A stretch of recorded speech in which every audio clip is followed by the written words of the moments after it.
When we receive feedback or criticism that's negative in tone, it can feel like we're being scolded or disrespected. This can cause us to react with hostility, frustration, or conflict. It can also make us less open to considering any part of the feedback, even information that can help us grow and learn. If your intention is to help others grow and learn, there is a way to give feedback that is more likely to be considered. We call this constructive criticism.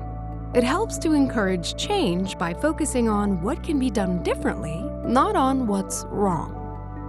Timing is key.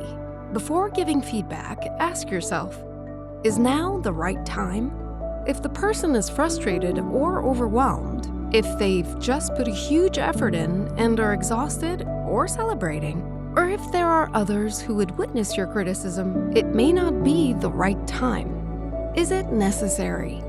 Do you really believe the criticism would be helpful? Is it more likely to cause stress than growth?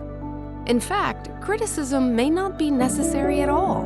You may just need to ask, what would you do differently next time? If you feel that the time is right and the feedback is necessary, the following tips will help you ensure that any criticism is constructive.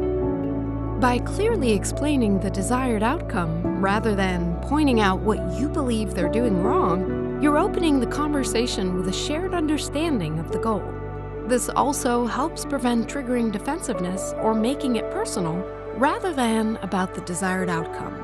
For example, rather than saying, "I don't like the way you speak to me," you could say, "I want to improve the way we communicate." Acknowledging what you value and appreciate about the person helps set the tone for the conversation. It shows that the intention is not to attack them or trigger defensiveness.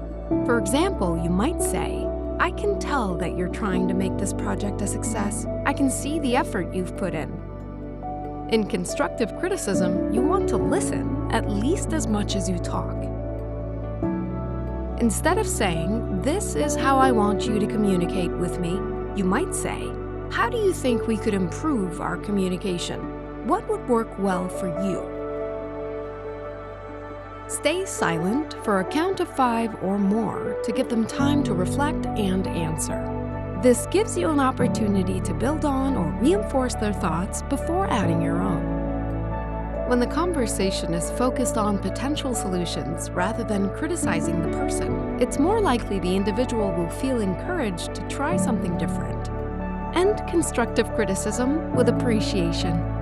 Using the example of improved communication, you might say, "I value our relationship, and these small changes will make it even stronger." Constructive criticism encourages and supports positive change. By choosing the right time, focusing on outcomes or solutions instead of personal flaws or mistakes, and making it a conversation, not a lecture, you make it easier for everyone.